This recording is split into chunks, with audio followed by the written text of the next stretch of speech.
Chaque chrétien est responsable de sa propre marche et donc de sa propre manière de penser. Personne ne peut l'aider à grandir. Vous voyez, un jour, je m'occupais, il y a quelques années, de dames dans ma maison. Je faisais partie d'une assemblée et moi, je faisais des réunions de dames pour lire la parole de Dieu ensemble et prier ensemble et puis nous partager des révélations et aider celles qui comprenaient moins bien. On priait les unes pour les autres. Et j'avais l'habitude d'organiser ces réunions chez moi. Le pasteur était d'accord, tout se passait bien. Mais très vite, j'ai commencé à me désespérer de voir que ces braves, chères dames qui venaient à ce cours de disciples de l'étude de la parole de Dieu, eh bien pour certaines, elles ne faisaient absolument rien que de venir à la rencontre 1 heure par semaine, mais voilà, ne cherchaient pas à faire quoi que ce soit pour avancer dans quoi que ce soit. Ni lire l'écriture, ni essayer de chercher, de lire des livres, essayer de faire quelque chose pour grandir. Et dans mes désespérances intérieures, le Seigneur m'a parlé et m'a montré une image que je trouve très intéressante. Il m'a dit, tu vois, tu peux manger tant que tu veux toute la journée, toi, tu manges, tu grandis, tu prends de la force, tu fais du muscle, tu manges, c'est toi qui manges. Mais en aucun cas, dans la vie spirituelle, tu peux manger pour les autres. Tu peux essayer de les faire manger. Tu peux leur amener sur la table, leur expliquer à cet endroit-là, cette conférence-là, voilà, ce livre-là, c'est quelque chose qui va t'aider. Ce chapitre-là de l'écriture, ce psaume qu'il faudrait lire tous les jours. Tu peux leur proposer de manger ma parole, mais tu ne peux en aucun cas manger pour eux. Et je vous avoue que je me suis vue à table en train de donner la cuillère à un bébé et tout à coup le Seigneur me dit, tu ne peux pas faire manger un bébé comme toi tu manges et en plus, si le bébé ne veut pas manger, il ne mange pas. Vous savez quoi? Ça m'a gagné beaucoup de temps et beaucoup d'énergie. Ça m'a gagné beaucoup de frustration. J'ai fini par me dire que Dieu nous laisse libres de grandir à la vitesse que nous choisissons de grandir. Et chacun est libre du temps qu'il veut accorder à Dieu pour le connaître mieux et chacun a la liberté de son agenda.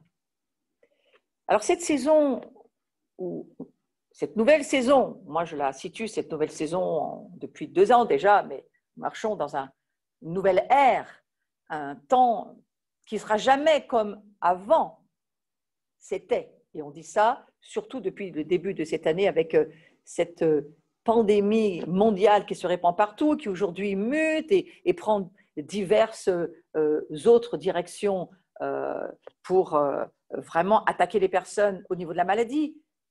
On ne va plus jamais vivre de la même manière, en tous les cas pour un certain temps. Et alors, moi, ça me parle aussi de cela. Ça me parle que chacun, ça me dit que chacun est responsable de ses choix. C'est pourquoi Dieu nous dit, choisis la vie et tu vivras. Si tu obéis, si tu écoutes ma voix, c'est la première des choses. Si tu obéis à mon alliance, à mes commandements, alors tu vas être béni et tu vas pouvoir avancer et choisir la vie. Si tu choisis la mort, tu vas en vivre les conséquences. On vit la conséquence de nos choix de pensée. Donc, vous êtes seul responsable de votre intelligence. Vous savez ça? Ce n'est pas votre mari, ce n'est pas votre pasteur, ce n'est pas les autres. Vous êtes responsable de ce que vous pensez. Et Dieu nous guide dans ce qui est juste, et c'est pour ça qu'il a écrit sa parole. Il a écrit sa pensée. On pourrait le dire autrement pour nous aider à sortir parfois de ces façons de penser religieuses qui finalement nous bloquent et ne nous ouvrent pas à d'autres révélations. Alors, le Seigneur, il a écrit ses pensées dans son livre, dans sa parole. Si c'est sa parole, c'est parce qu'il les pense. Ce qu'il pense, c'est ce qu'il nous dit dans sa parole.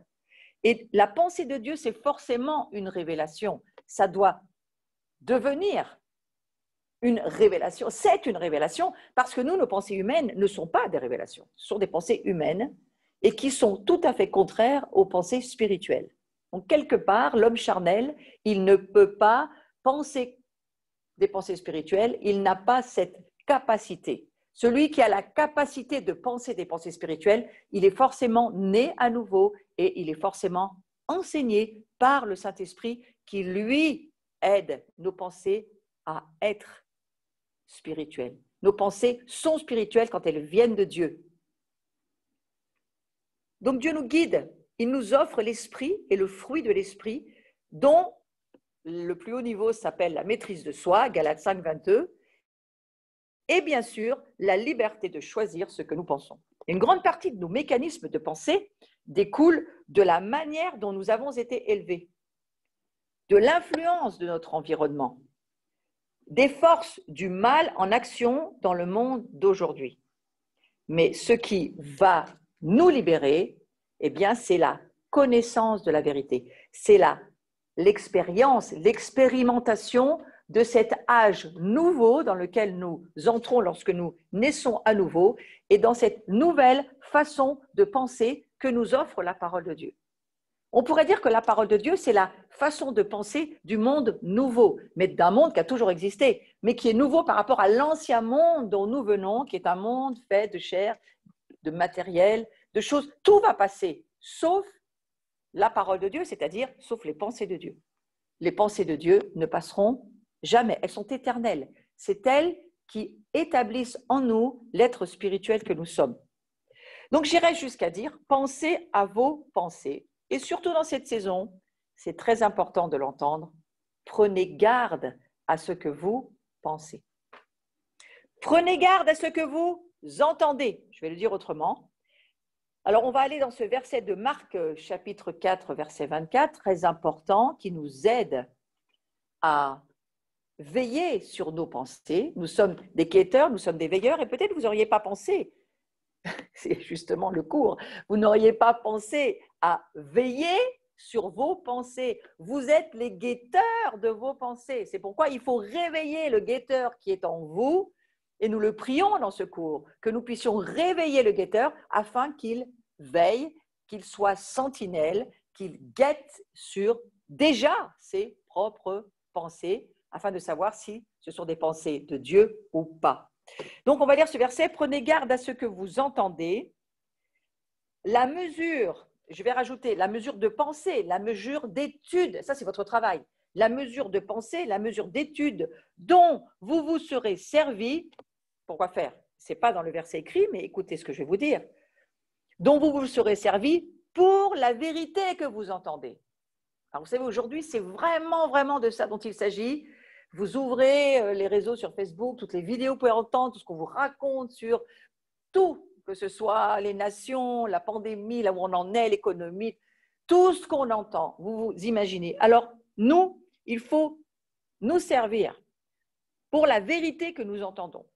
Donc, je reprends le verset qui dit « La mesure de pensée d'étude dont vous vous serez servi pour la vérité que vous entendez sera la mesure de vertu et de connaissance. » Nous pourrions dire de vertu et de révélation, parce que je parle de la connaissance spirituelle, donc je parle de la révélation, dont on se servira pour vous.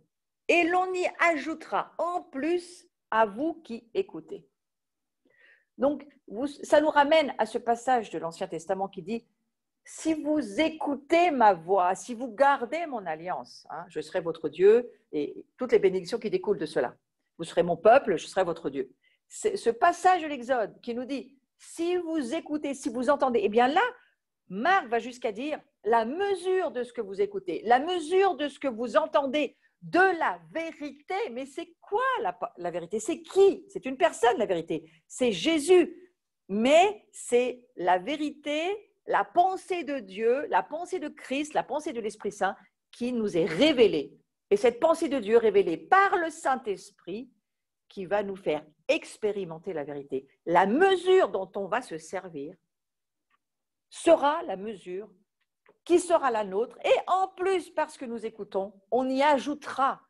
Ça veut dire que plus nous allons nous pencher sur le fait de chercher des révélations, de lire la parole de Dieu, de changer nos pensées, de réorienter nos pensées, plus nous allons chercher à entendre Dieu et à marcher dans ce que Dieu nous dit, plus nous allons être attentifs, écouter, prendre garde, veiller sur nos pensées, plus nous allons en recevoir. Chers amis, est-ce que nous ne sommes pas dans une saison où nous avons besoin de révélation?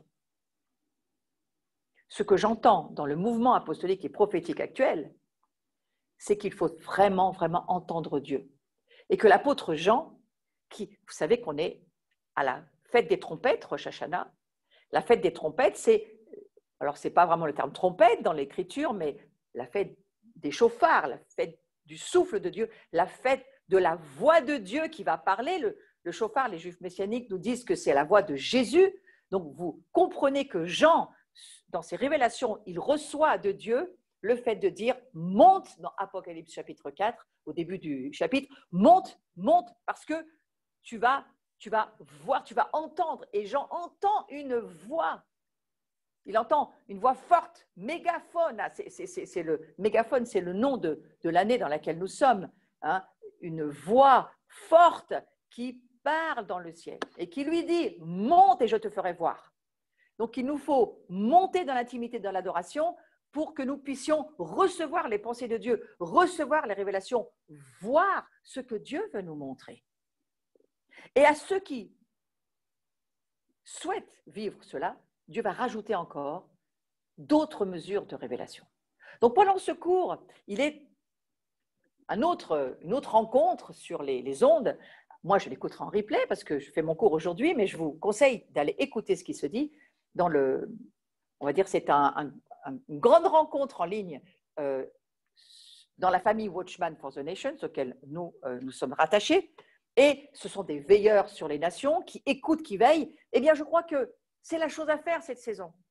C'est la chose à faire et Jean le dira. Il faut faire ce que Dieu nous dit que nous avons à faire. Il faut changer, monter dans l'adoration pour écouter, entendre Dieu qui parle.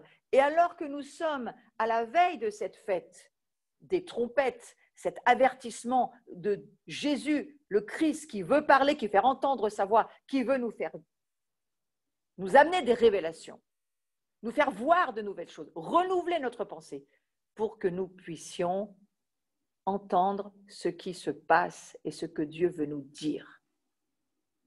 Eh bien, tout cela fait partie du cours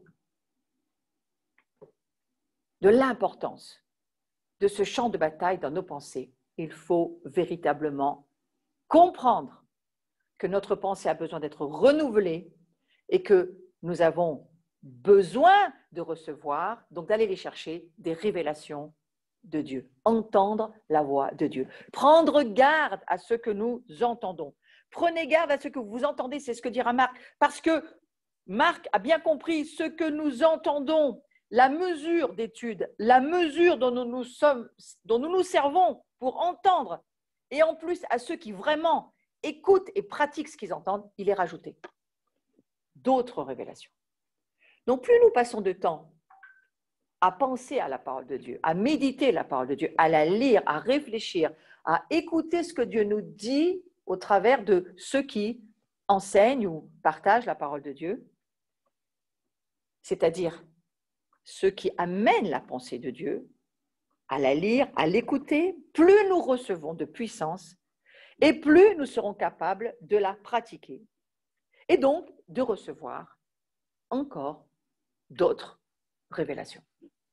Notre vie, la marche par l'esprit, notre véritable vie de notre identité, nouvelle identité chrétienne, c'est de marcher sur la parole de Dieu, de nous laisser être dirigés par le Saint-Esprit, tout simplement pour être ce que Dieu dit que nous sommes. Voilà comment nous allons pouvoir pratiquer notre vraie identité chrétienne.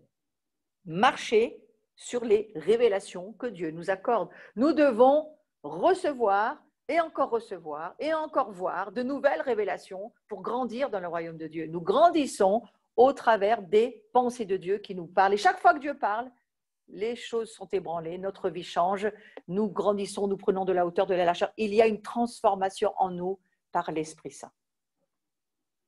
Donc, méditer la parole, c'est vraiment quelque chose d'important. Méditer la parole. Un guetteur, un veilleur, à la fois sur ses pensées, mais aussi sur les nations. Et ce que disent et pensent les nations est bien différent de ce que Dieu dit et pense des nations et de ce que les nations devraient penser. Vous savez que la grande commission dont il est question dans le livre des Matthieu, allez, faites de toutes les nations des disciples, apprenez-les à obéir. pour moi, ça veut dire apprenez aux nations à penser comme Dieu pense et à en faire des disciples jusqu'à ce qu'elles en arrivent à être baptisées d'eau, mais pas seulement baptisées du Saint-Esprit. Nos nations, comme nos vies, ont besoin d'être baptisées du Saint-Esprit pour pouvoir vivre dans cette dimension de ce nouveau monde qui s'offre à nous. Jésus est mort pour que nous puissions entrer dans ce monde nouveau et dans les pensées de Dieu. Méditez la parole, psaume chapitre 1, versets 1 à 2, et je vais vous lire une traduction un petit peu différente de celle qui est sur vos écrans. Alors, suivez sur l'écran, mais écoutez ce que je vais rajouter. Béni, béni, ça veut dire heureux, fortuné, prospère, digne d'envie. Voyez-vous? Donc, la bénédiction, c'est ça. La bénédiction, c'est le fait d'être heureux, d'avoir de la fortune, de la prospérité et digne d'envie, c'est-à-dire quelqu'un qui fait envie à ceux qui ne vivent pas sous cette bénédiction. Béni l'homme qui ne marche pas et ne vit pas selon le conseil des méchants. Alors, je vais vous le dire autrement, se conformant à leur avis, des méchants, c'est-à-dire ceux qui ne pensent pas comme Dieu pense. Leurs plans, leurs intentions. Vous voyez, c'est toute une affaire de combat des pensées, c'est toute une affaire de pensée. Est-ce que nous acceptons de marcher selon le conseil? Le conseil, c'est quoi? C'est la pensée de ce monde sans Dieu, donc forcément méchant et qui ne marche pas sur les conseils de Dieu ou pas. Hein? Et qui ne se place pas, le verbe placer, ça veut dire qui ne se met pas de façon soumise et passive, hein? Donc qui ne se place pas sur le chemin où passent les pécheurs et qui ne s'assied pas, on pourrait dire ça autrement, ne se détend pas, ne se délasse pas. Dans le verbe de s'asseoir, ça veut dire quelque part, c'est plus que s'asseoir, c'est se laisser aller à être influencé par ceux qui sont autour de nous. Donc, avec les dédaigneux et les moqueurs, rajoute certaines traductions, mais qui trouve son plaisir et aspire à la loi. Aspirer à la loi, ça veut dire aspirer aux ordonnances, aux préceptes, aux enseignements de l'Éternel, et qui la médite, on parle de la parole, donc qui réfléchit, qui l'étudie habituellement jour et nuit. On ne peut pas vivre en voulant être des guetteurs, des sentinelles pour Dieu, des intercesseurs. On ne peut pas vivre en lisant un verset par mois ou un par semaine, celui qu'on entendra le dimanche matin. C'est impossible. On serait anorexique. On a besoin d'avoir une vie transformée au travers de nos pensées en méditant et en lisant et en nous instruisant et en nous mettant sous l'influence de la parole de Dieu. Alors le mot méditer, je vais vous parler du mot méditer, c'est très intéressant d'y réfléchir. Méditer, ça veut dire réfléchir. Donc on peut prendre une parole de Dieu et puis toute une semaine, 15 jours, un mois, parfois ça peut durer une année, réfléchir à une pensée de Dieu qui peut-être, on n'arrive pas à la recevoir ou il y a quelque chose qui nous manque ou au contraire, il y a une profondeur qu'on a atteint, on va encore à recevoir d'autres profondeurs. Méditer, ça veut dire réfléchir. Mais ça veut dire aussi, très intéressant, projeter ses pensées. Méditer, ça veut dire projeter ses pensées jusqu'à la contemplation. Et voyez-vous, lorsque nous adorons Dieu ou que nous méditons la parole ou que nous y réfléchissons, nous pouvons aussi, sur une pensée de Dieu, prendre cette pensée et se projeter avec cette pensée. Vous savez, quand il dit, Jean, dans le livre de l'Apocalypse, il dit qu'il voit la mer de cristal et les anciens sur le trône, eh bien, à ce moment-là, vous pouvez commencer à projeter vos pensées et même à aller jusqu'à contempler la parole de Dieu. Et alors que vous contemplez, que vous projetez vos pensées sur ce que dit la parole de Dieu, vous êtes transformé par la gloire de Dieu. Et je vais terminer aussi avec cette autre manière de parler du mot méditer. Ce n'est pas seulement projeter ses pensées, ce n'est pas seulement se mettre à contempler, mais c'est aussi s'occuper d'eux, prêter attention, mettre en pratique, avoir du zèle pour cette parole, l'imaginer, la préméditer. Ça veut dire que non seulement vous y réfléchissez, non seulement vous pouvez projeter vos pensées et contempler quelque chose au travers de ce que dit la parole de Dieu, en écoutant les pensées de Dieu, vous pouvez aller jusqu'à vous en occuper, y prêter attention. Ça, c'est un mot pour cette saison. Prêtez attention à ce que Dieu dit et jusqu'à avoir du zèle pour commencer à vous dire, je vais préméditer, je vais aller faire quelque chose avec cette parole. Voilà. Donc, sachez que le fait de méditer la parole de Dieu, ça vous amènera à penser comme Dieu pense.